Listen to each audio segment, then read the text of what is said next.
Ooh, did you hear that? Didn't sound very good. Anyway, give me a second here. I'm gonna put my seatbelt on. I gotta go to the farm. I'm a little bit late getting started here. Alright, so I haven't made a video in a while, and kind of a couple of reasons for that. One, I'm having a little bit of a rough go of it. I'm having nightmares every night. Every freaking night. Never fails. Around 2:40 in the morning, I wake up. 2:40 in the morning, I wake up. It's usually somebody getting hurt on the farm. Not a good thing. And then I think of all the things that I want to do and all the things that I can do and all the things that I can't do, and I can't go back to sleep. You know, there's really not much that I can't do, but it's a matter of finding a way to do them. That's the key and the trick right there. Got a lot on my mind. So, whatever, is what it is, right? The the other thing is, I'm not done with corn. We do have frozen weather right now. It's frozen, but it's not like a hard freeze. It's 31 degrees. It's supposed to be, it was 24 yesterday, which was a little harder freeze, which does start to cool the ground. It does start to cool the ground and get it cooled pretty deep. And this is generally the type of weather that we have when we start to have a bad winter. The flash freeze and then warm up never amounts to a decent snowfall. Which, you know, what's a decent snowfall? Well, a decent snowfall, and these people, this is a 2-lane road, right? And I'm sneaking my ass out here to try and get out. All they'd have to do is move over 1 lane, like over here. But no, they won't. They refuse. But anyways, this gradual cooling that we're having, I'm thinking that we're going to have a pretty horrific winter. Like cold, windy, snowy, which, you know, is fine. We need... Okay, so we got up to the mountains. That thing is full. When I say the mountains, this is Point Mountain. Actually yielding pretty good. We got 1 semi-load out of here, and I think that field is like 7 acres. It's not much.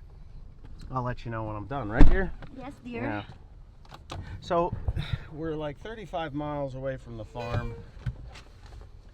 It is. It's like 35 miles or something like that. Yeah, it's far. Took us an hour and 20 minutes. We had a pretty good run. Didn't get hit by any stoplights, so that was good. We got like 200 acres to do up here.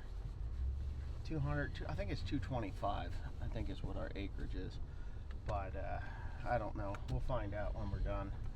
And it's yielding really, I'm pretty happy with it.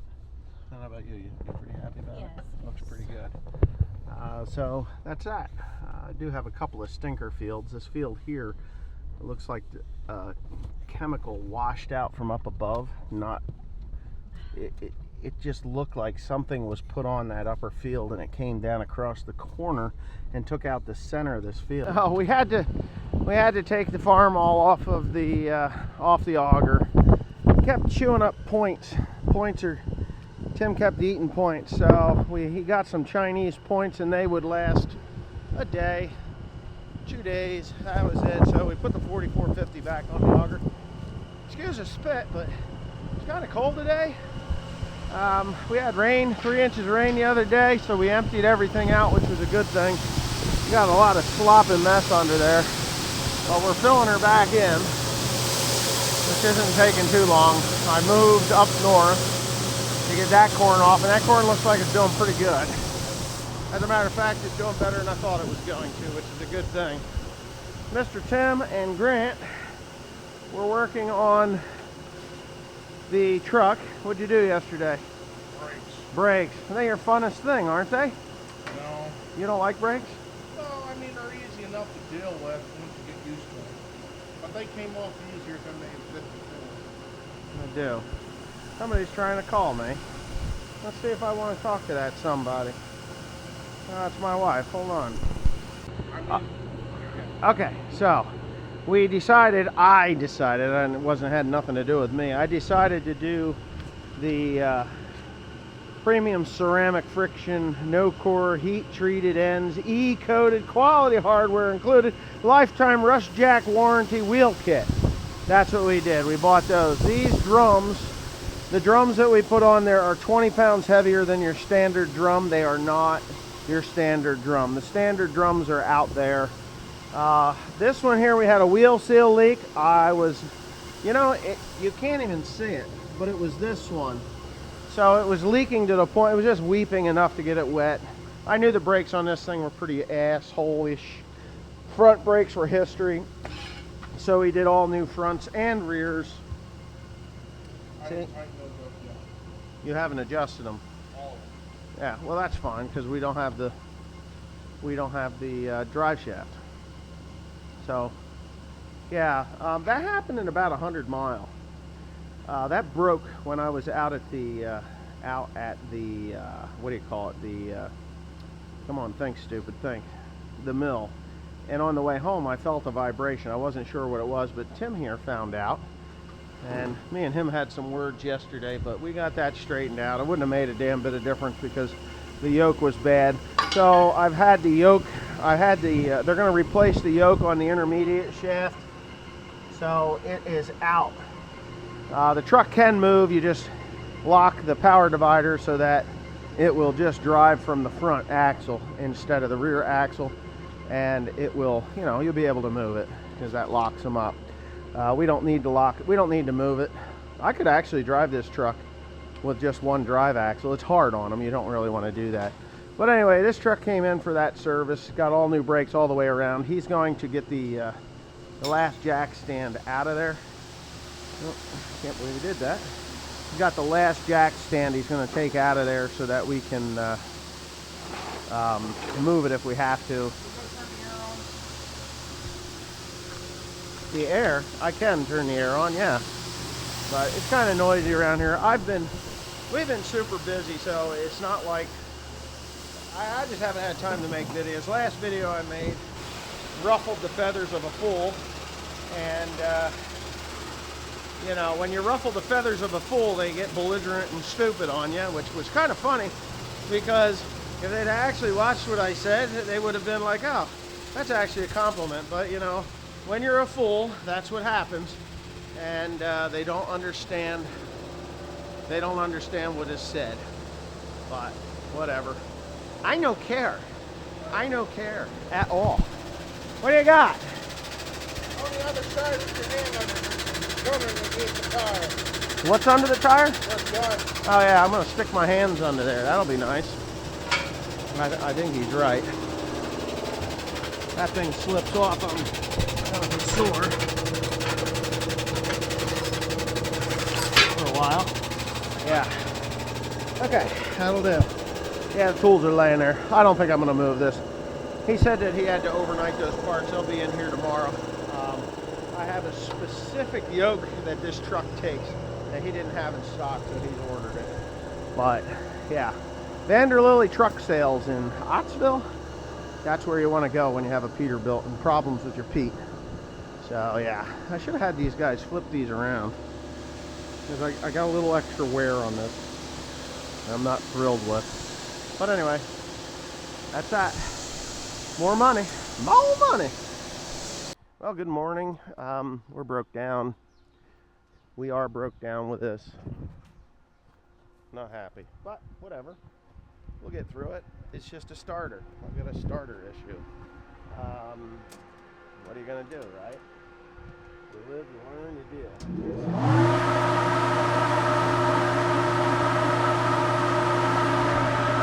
Fire.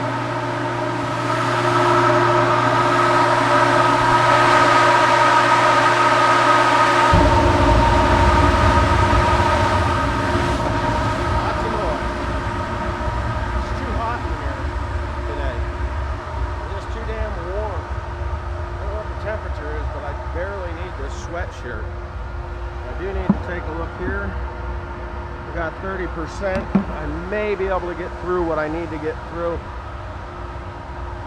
I have to climb up there and take the lid off and knock the shit out of that motor up there. It's just not allowing it to breathe. So I'm gonna climb up there. I'll get that lid off of there, and then by that time, hopefully I start getting some fire in there. That is full to the top. That is full. That has to be emptied out. We are getting 2 inches of rain today, and I don't have a roof over it. So that has to be emptied out for 2 reasons. 2 reasons. The panel next to the fan on the other side is not flowing. The corn is not flowing out. So what happens then, it will become hyper dry. It'll burn and catch on fire. And the next thing, I got a dryer fire, which we don't want to have. So that has to be removed out of there. There's 18 to, well, there's probably closer to 2,000 bushels in there because it is packed. That thing holds 18 to 2,000 bushels. Depends on the weight of the corn, obviously, but it's, just say there's 1,800 bushels in there, 18, 19, 20, throw on 2,200 bushels, 2,250 bushels or more in there. So, or 450 bushels in there. So we got 2,250 bushels that's got to get up in there, which will fill that bin to the top. Full. It's full now. Just needs, I got enough room to finish filling it with everything that's there. We'll top that off. Then this week I got Jeb coming. He's going to run 2 loads on Monday. And Steve just keeps right on hauling. And yeah. Well, I guess it decided it would work again. So anyway, you know, I'm all about cover crops now. I never was when I was younger because I just didn't know any better. Cover crops and residue. So residue is necessary to protect the soil, keeps it from eroding, keeps everything where it needs to be, and a cover crop keeps the soil biology alive and wakes it up in the springtime. So a cover crop can be pretty much anything green growing in the ground, right? Just like this. See all this? This is residual cover crop from last year. So last year was a cover crop, and these are the remains of it. It's pretty well dust. It's broken down to the point where, you know, it's just there. It has done its job. Oh, it's somebody. That's Unity Bank. Hold on. Okay, so back to the cover crop. I had a phone call I had to answer. It was the bank. All right, so here's what I've got. This ground was, I bid on this ground. I won the bid.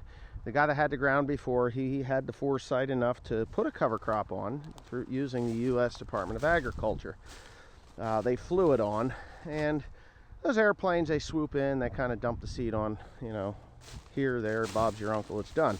And then when you take the crop off, it has already got an established cover, and then it grows. That's how that works. So this spring, that cover crop was actively growing, and I fed it. Okay, so that was crimson clover, it was Italian ryegrass, it was a cereal rye, and I fed it. So when I fed it, I mean, I dumped the fertilizer to it. I put, what did I put down? Oh, well, I put down 170 units of nitrogen on top of that. I wanted that nitrogen to get taken up by the cover crop to be released at the reproductive stage of this crop's life, and it did. It did just that. The nice thing was it matured enough, at least the Italian ryegrass matured enough to produce a seed. Now, I know there's a lot of guys that are like, oh my God, you won't want Italian rye, that stuff will, it's a weed, you know, how do you take care of it? Well, that Italian ryegrass is not just a weed, it is also a cover crop that I can get into. I really actually enjoy it because it does what it does. It holds the soil. It will root down, keep anything from washing away. It will continue to mineralize the nutrients that I need it to mineralize for next year's cash crop. Now, next year's cash crop is going to be corn again. I cannot put beans up here. This is mountain ground. Mountain ground has a lot of rocks. Now, when I made hay here, the rocks were mashed down with a roller harrow or something because they were. And I seeded it with grass, and I made hay on here for 3 years. Then I lost it in the bidding process, and they terminated the hay crop, which I thought was foolish, but whatever. Then they came in and they chisel plowed it and left all those rocks on top. So that's what I have, is rocks. I hate rocks. Rocks are damaging. So not only are rocks damaging to my equipment, that's not the whole reason why I wouldn't plant soybeans up here.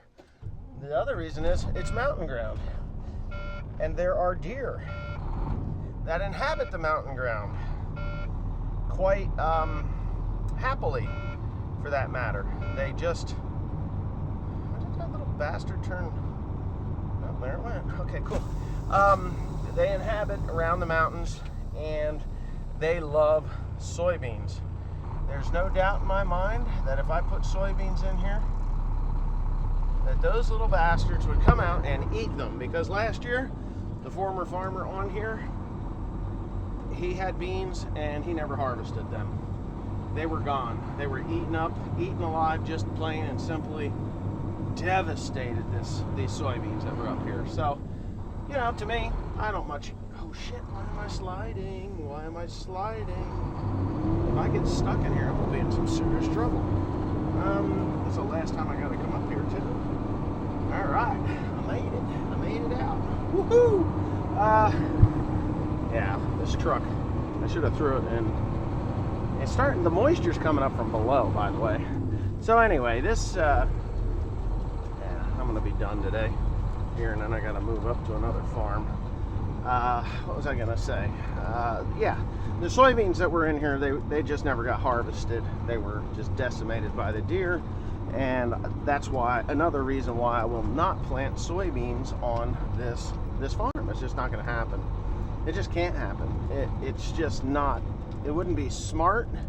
It wouldn't be smart. It wouldn't be smart. So, and there's a couple hundred acres up here, and it would be great to have a couple of hundred acres of soybeans. This is really good ground. It's just, how do you justify putting soybeans where the deer, oh shoot, where the deer are just going to decimate your crop? Can't do it. Can't do it. So anyway, with that being said, I don't really care to put beans up here. Hauling corn down from up here, it's not that bad. It's just, it's annoying. Oh, there goes my camera. So I'm gonna climb in here and dump out my crop. Alrighty, so I'm just going to do the voiceover on this last bit. I've been going crazy, just trying to get everything done. We're down to about 100 and, I don't know, maybe 100 and some odd acres, and we're under 200 acres. Been working pretty hard. I have Steve till the end of the week, and then he's cutting out. He's going to go home. Christmas is coming. We will not be done by Christmas. We just had 3.5 inches of rain. There's flooding everywhere. They canceled school, you know, the whole 9 yards. But we do have some upcoming things happening. We are going to, well, I'll bring those up later. But when I'm done with corn, we're going to ship everything. Everything's going out right away. I just, you know, I just need to get it out of my life because I got some things that I want to do, and it requires money, and money is something we all need, and that's the point in growing these crops, is to have money. So that's what's going to happen. Yeah.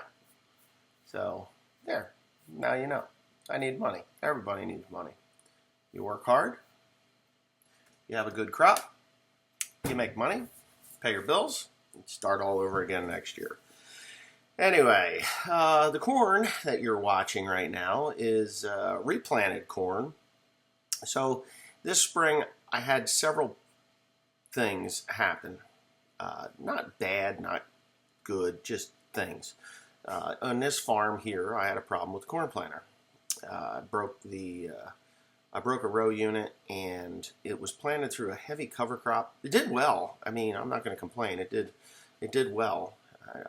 I'd have to go back and look at the so-called bushels per acre on the bushel counter, but it was above what I was expecting. So I was happy, especially with the replant, because there were spots where I ran it as a twin row. I wish I hadn't. I wish I'd have just ran it down the same rows. Those seem to do better. So what happened with the heavy cover crop is that it dried up. We had 6 weeks of nothing, and that 6 weeks of nothing screwed some stuff up, and I made the executive decision to go and replant this particular farm along with about 100 acres, to 120, 150 acres more than this on replant, just because the weather. Now, I kind of regret it on a couple of the farms. I really do. There was a couple of farms I should not have done it on, but I did it. The reason that I regret it is because when we did get rain, there was, well, I shouldn't even say that because it really annoys me. The corn didn't sprout all at the same time. And when you have those problems of emergence, when you have a crop that emerges today and a crop that doesn't emerge for a week and a half, the crop that doesn't emerge for a week and a half then becomes a weed to the crop that emerged when it was supposed to. So I made the decision to go back into these farms and replant it after we had gotten some rain. And even though it worked out and I still made 180 plus bushels to the acre, I was pleased. I was pleased with that. Went through some pretty adverse weather conditions, but we made it. We did it. It worked out. So the the crazy thing about it is that there was one farm that I did not replant, and I'm glad that I didn't. You could see where it was sparse in spots where the corn, there was no ears because they were so late. Still yielded in that 170 bushel range. So it probably cost me money because of the added seed, time, fuel, and fertilizer that I had to put on, because I did add fertilizer to these farms. I put more nitrogen down where these farms I had double planted, because I realized that they were going to grow and sprout corn, and we were going to have an issue because of the ones that were acting like weeds versus the ones. But anyways, if you grow corn, you understand what I'm saying. So anyway, it's been a hell of a year. Next year, I'm going to change a few things. There's a few things I'm going to change, especially on these rocky farms. I'm going to see if I can come up with a strip till machine that'll push the rocks out of the way and then plant into the strips. That's what I'd like to do. Don't know whether I'm going to be able to do that or not. Definitely going to add weight to the wings on the planter to get better penetration. I'll just go buy wheel weights or front suitcase weights, put 10 on each side, add 1,000 pounds out on the ends, and it'll definitely put the planter right down in the ground where it belongs, and life will be better. Just be better. So that's what we're doing. But we're winding down, I should say, but we're not winding down. I'm actually at a dead stop now because of the 3.5 inches of rain. Floods everywhere. I'm going to go up north to where the combine sits and see what it looks like. See if they got 3.5 inches of rain. That is a sandier soil, so it'll percolate down faster. And I'll be all right there. It's just, oh my God, it's just going to be a slow end. Now, the one farm that is very wet, Tim was working on with the TR96, and he will continue to do that. But he won't be able to get on there for at least 3-4 days. But anyways, I'm back making videos. Have a nice day.